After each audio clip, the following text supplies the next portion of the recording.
Assalamualaikum warahmatullahi wabarakatuh.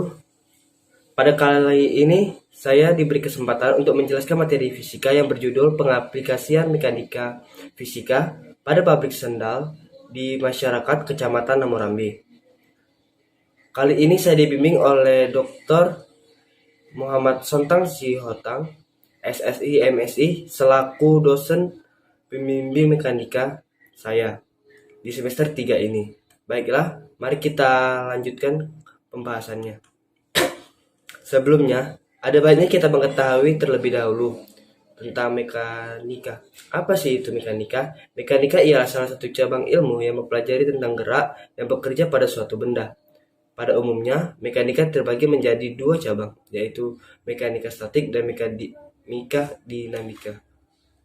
Mekanika statik. Mekanika statik atau mekanika statika yang dimaksud adalah ilmu yang berkaitan dengan menganalisis gaya yang bekerja pada suatu benda atau sistem yang diam dan seimbang. Sedangkan mekanika dinamik ialah ilmu yang mempelajari gerak yang dengan menganalisis seluruh penyebab yang menyebabkan terjadinya gerakan tersebut yang berkaitan dengan hukum Newton, gaya pegas, gaya periodik, energi potensial. Adapun mekanika kinematika, yang dimana mekanika kinematika ialah cabang ilmu yang mempelajari tentang bagaimana gerak dapat terjadi tanpa memperdulikan penyebab terjadinya dari gerakan tersebut. Nah, pada umumnya, mayoritas masyarakat di daerah Kecamatan Namurambi masih banyak yang menggunakan sandal dalam menjalankan kegiatan aktivitas sehari-hari, terutama sandal jepit.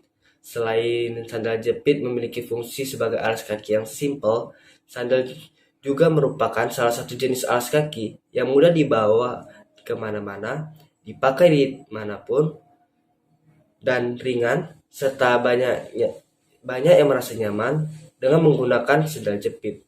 Pada proses pembuatan sandal jepit tersebut ialah tidak mudah, karena membutuhkan beberapa proses untuk dilalui.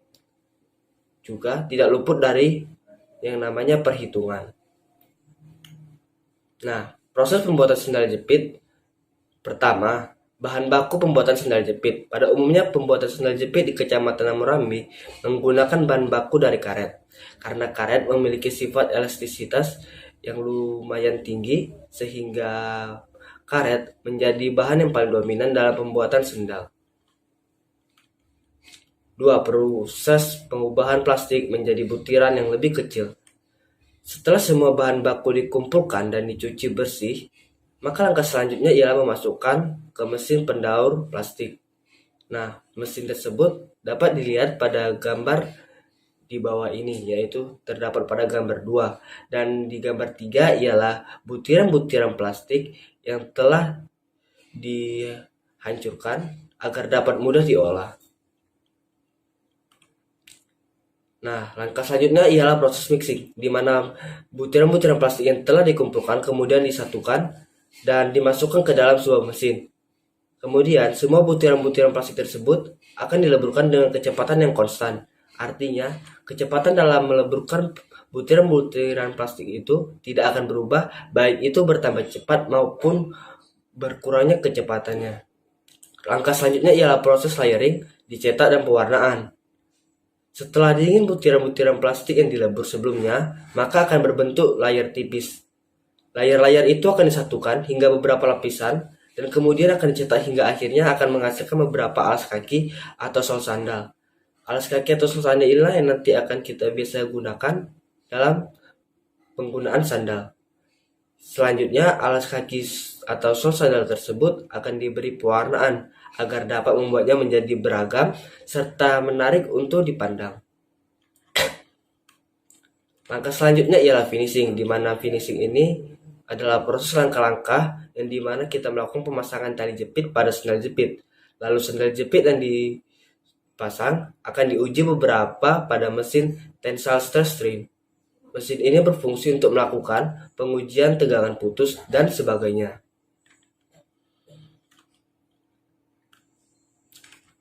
Adapun pengaplikasian rumus mekanika dalam proses pembuatan sandal ialah pertama, perhitungan uji tegangan, yang dimana uji tegangan tarikan sama dengan gaya terhadap luas permukaan per luas permukaan, yang dimana satuan gaya terhadap luas permukaan ialah Newton dan satuan luas permukaan ialah meter persegi. Dan rumus kedua ialah perhitungan ketahanan kikis, yang dimana berat semula dikurang berat setelah pengikisan per bobot jenis spesimen, yang dimana ketahanan kikis ini nanti setelah dihitung akan memiliki satuan milimeter kubik. Nah, berikut ialah contoh soal, yaitu PT Sandal Abadi merupakan sebuah pabrik yang memproduksi sandal jepit yang terletak di wilayah Namorambe, Sumatera Utara. Pabrik tersebut telah menghasilkan berbagai macam produk sandal. Suatu hari, pabrik tersebut membuat sandal jepit untuk kesekian kalinya, dan sebelum dipasarkan, mereka wajib mengujinya terlebih dahulu. Kali ini mereka sedang melakukan uji pada ketegangan tarik pada penggunaan sandal jepit tersebut, yang dimana diketahui bahwa gaya bekerja pada sandal jepit tersebut sebesar 3 Newton, dan jika luas permukaan sandal tersebut berkisar 2,7 kali 10 pangkat min 3 meter persegi, berapakah tegangan tarik yang dialami benda tersebut? Baiklah, mari kita jawab. Dari soal tersebut diketahui bahwa gaya atau F sebesar 3 Newton dan WT sebesar 2,7 kali 10 pangkat min 3 meter kuadrat. Yang ditanya ialah berapakah tegangan tarik yang terjadi pada sendal?